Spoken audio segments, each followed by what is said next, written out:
اس کے ذمے جو واجبات ہیں وہ ادا کرنے ہیں، اور ہر شخص جس ذمہ داری پہ فائز ہے اس سے اس ذمہ داری کے بارے میں سوال ہوگا۔ بالکل یعنی ایسے یہ سوال ہوگا کہ آپ کو جو جوانی ملی وہ کہاں گزار دی، آپ کو جو مال دیا گیا وہ مال کہاں گزار دیا، آپ کو جو صحت، تندرستی اور خوبصورت جسم دیا گیا یہ آپ نے کہاں استعمال کیا۔ یہ وہ بنیادی سوالات ہیں جن کی تیاری ہم نے یہاں رہ کے کرنی ہے، اور ہر گزرتا لمحہ ہمیں موت کے قریب کر رہا ہے۔ بالکل ایسے غافل تجھے گڑیال دیتا ہے یہ منادی، گردوں نے گڑی عمر کی ایک اور گھٹا دی۔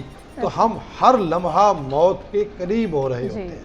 تو جیسے جیسے انسان موت کے قریب ہوتا ہے اس کو فکر مند ہونا چاہیے کہ وہ زندگی جو اس دنیا کے بعد ہے، جو حقیقی اور دائمی زندگی ہے، جس میں ہماری یہ خواہش ہم کا وہاں رہیں، کیونکہ دیدار الہی وہاں جا کے نصیب ہوگا۔ بے شک۔ تو جو دیدار الہی کا طلبگار ہے اس کو چاہیے کہ وہ اپنی اس زندگی کو ایک نمونے کے طور پہ گزارتے ہوئے اس زندگی کو بہتر کر لے۔ یہی اس کی کامیابی ہے ٹھیک ہے۔ اور یہی اس کے لیے اجر عظیم کا باعث ہوگا۔ یعنی